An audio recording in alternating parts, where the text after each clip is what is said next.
കഴിഞ്ഞ ദിവസം ശ്രീ സിദ്ദിഖും ശ്രീ ചന്ദ്രശേഖരനും ഞാനും തൃശ്ശൂർ പോയിരുന്നു. DCCയിൽ ഒരു റൗണ്ട് ചർച്ച നടത്തി.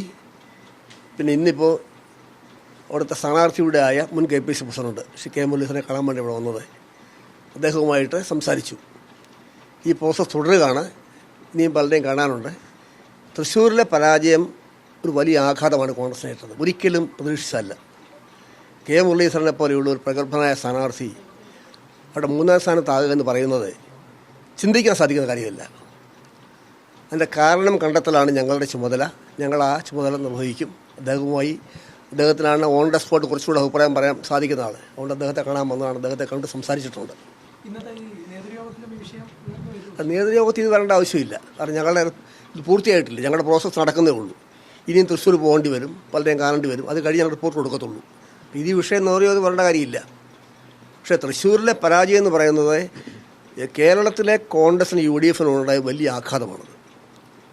കാരണം ഒരു സർവേയിലും പറഞ്ഞിരുന്നില്ല തൃശ്ശൂരിൽ കോൺഗ്രസ് പരാജയപ്പെടുമെന്ന്. എല്ലാവരും വിജയം പ്രതീക്ഷിച്ചതാണ്. അതും K. മുരളീധരനെ പോലുള്ള സ്ഥാനാർത്ഥി, മുൻ KPC പ്രസിഡന്റ്, അദ്ദേഹത്തിൻ്റെ തട്ടകമായ തൃശ്ശൂരെ മത്സരിക്കുമ്പോൾ അവിടെ മൂന്നാം സ്ഥാനത്തായി എന്ന് പറഞ്ഞാൽ അത് ഗൗരവമായ വിഷയമാണ്. കോൺഗ്രസ് അതേപ്പറ്റി ഗൗരവമായി പഠിക്കും, കാരണം കണ്ടെത്തും, പരിഹാരങ്ങൾ ഉണ്ടാക്കാൻ ഞങ്ങളുടെ ഭാഗത്ത് ആത്മാർത്ഥമായിട്ട് ശ്രമിക്കും. 2024 വരുമ്പോഴും മാറ്റമൊന്നും സംഭവിക്കുന്നില്ല. 96 ലീഡറും അവിടെ തോറ്റിരുന്നു. അന്നും തെന്നല കമ്മീഷനെ വെച്ചിരുന്നു. ഇതേപോലെ തന്നെ കാലുവാറിലാണ് അന്നും ആരോപിക്കപ്പെട്ടത്. ഏതായാലും ഇത് ഒരു പുതിയ അനുഭവമാണിത്. തൃശ്ശൂരിൽ ഇങ്ങനെ സംഭവിക്കാം. കാരണം കേരളത്തിലെ ഭരണത്തിലേക്ക് UDF മടങ്ങി വരണമെങ്കിൽ തൃശ്ശൂർ ജില്ലയിലെ വിജയം അനിവാര്യമാണ്. സംഭവിക്കാൻ പാടില്ല തൃശ്ശൂർ ജില്ലയിൽ. അതുകൊണ്ട് ഇതൊരു വെറും എക്സസൈസ് ആയിരിക്കത്തില്ല. ഇതിൻ്റെ കാരണം കണ്ടെത്തി പരിഹാരമുണ്ടാക്കാൻ തീർച്ചയായിട്ടും KPC ശ്രമിക്കുന്ന വിചാരിക്കുകയാണ്. അല്ല, ഞാൻ കമ്മീഷണർ ഒറ്റ കാര്യമേ പറഞ്ഞിട്ടുള്ളൂ. സംഭവിക്കാൻ പാടില്ലാത്ത തൃശ്ശൂർ സംഭവിച്ചു എങ്കിലും അതൊന്നും വരാൻ പോകുന്ന പഞ്ചായത്തിനെയോ നിയമസഭയോ ബാധിക്കാൻ പാടില്ല. കാരണം തൃശ്ശൂർ ജയിച്ചാൽ മാത്രമേ കേരളത്തിൽ UDFന് ഭരിക്കാൻ കഴിയൂ. അതുകൊണ്ട് ഈ പാർലമെൻറ്റ് ഇലക്ഷനിൽ ഉണ്ടായിട്ടുള്ള കാര്യങ്ങൾ ആവർത്തിക്കാതെ നോക്കുകയും ലോക്കൽ ബോഡിയിലും അസംബ്ലിയിലും UDF തൃശ്ശൂർ ജില്ലയിൽ തിരിച്ചു വരാനും ഉള്ള ഇവരെടുക്കുന്ന ഏത് നിലപാടിനും എൻ്റെ പിന്തുണയുണ്ടാവും.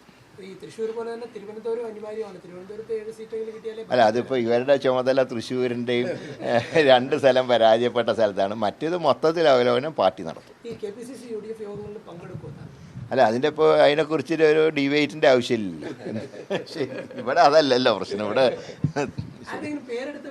ഇല്ല ആരും പേരൊന്നും പറഞ്ഞിട്ടില്ല. ആരും പേരെടുത്ത് പറഞ്ഞിട്ടില്ല. പക്ഷേ സംഘടനാ തലത്തിലുണ്ടായിട്ടുള്ള വീഴ്ചകളും കാര്യങ്ങളൊക്കെ ഞങ്ങൾ പരസ്പരം അതിൻ്റെ ഒരു ആശയവിനിമയം നടത്തി. അല്ലാതെ ഏതെങ്കിലും ഒരാളുടെ തലയിൽ ഇത് കെട്ടിവയ്ക്കുന്നത് ശരിയല്ല. അങ്ങനെയൊക്കെ ചെയ്തു കഴിഞ്ഞാൽ അവരല്ലേ ഏറ്റവും കൂടുതൽ കഴിവുള്ളവർ.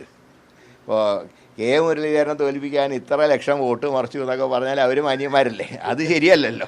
അങ്ങനെ ആര് വിചാരിച്ചാലും നടക്കില്ല. കാരണം ജനങ്ങളെല്ലാം കാര്യങ്ങൾ കണ്ടും പഠിച്ചും വോട്ട് ചെയ്യുന്നവരാണല്ലോ. അപ്പോൾ അങ്ങനെയുള്ളവർക്ക് എന്തുകൊണ്ട് ഇങ്ങനെ സാഹചര്യം ഉണ്ടായി എന്നുള്ളതാണ് ഞങ്ങൾ പരിശോധിക്കുന്നത്.